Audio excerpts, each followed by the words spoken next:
Indian chamber of commerce and ഇൻഡസ്ട്രിയുടെ ആഭിമുഖ്യത്തിൽ സ്വാതന്ത്ര്യദിനാഘോഷം സംഘടിപ്പിച്ചു. Indian chamber of commerce and ഇൻഡസ്ട്രിയുടെ ആഭിമുഖ്യത്തിൽ സ്വാതന്ത്ര്യദിനാഘോഷം സംഘടിപ്പിച്ചു.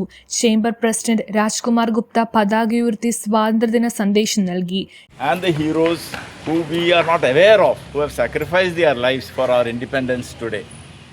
Also, all the people who have contributed to make our country a great country after the independence also. All the industrialists, all the bureaucrats who have worked hard, our defense, our military, navy, army, who have continued to sacrifice so that we stand independent today.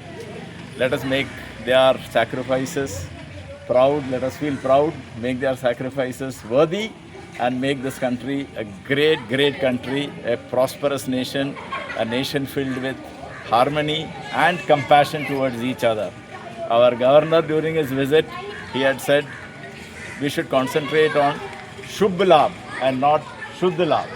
So let us slowly make our minds towards moving Shubh Labh and not Shuddh Labh. Thank you all for coming. Chamber പ്രതിനിധികൾ ഉൾപ്പെടെ നിരവധി പേർ ചടങ്ങിൽ പങ്കെടുത്തു. News bureau, Mattancherry. Daily ലൈഫിലെ സ്ട്രെസ്സും body പെയിനും കാരണം മടുത്തോ? ഇതിനൊരു complete solution. Welcome to Vaiga ayurvedic wellness retreat. ആയുർവേദത്തിന്റെ തനിമയും അഡ്വാൻസ്ഡ് കൈറോപ്രാക്ടിക് ട്രീറ്റ്മെന്റിലൂടെ നിങ്ങളുടെ കഴുത്തുവേദന, വിട്ടുമാറാത്ത നടുവേദന, sciatica, slip disc, frozen shoulder അല്ലെങ്കിൽ പോസ്ചർ ഇഷ്യൂസ് സ്മാർട്ടായി മാറ്റാം. ഡോക്ടർ സുസ്മിത സജീവിന്റെ മേൽനോട്ടത്തിൽ സർട്ടിഫൈഡ് ആയിട്ടുള്ള തെറാപ്പിസ്റ്റുകളുടെ സേവനം ലഭ്യമാണ്. ഇനി നോ പെയിൻ, ഓൺലി ഗെയിൻ.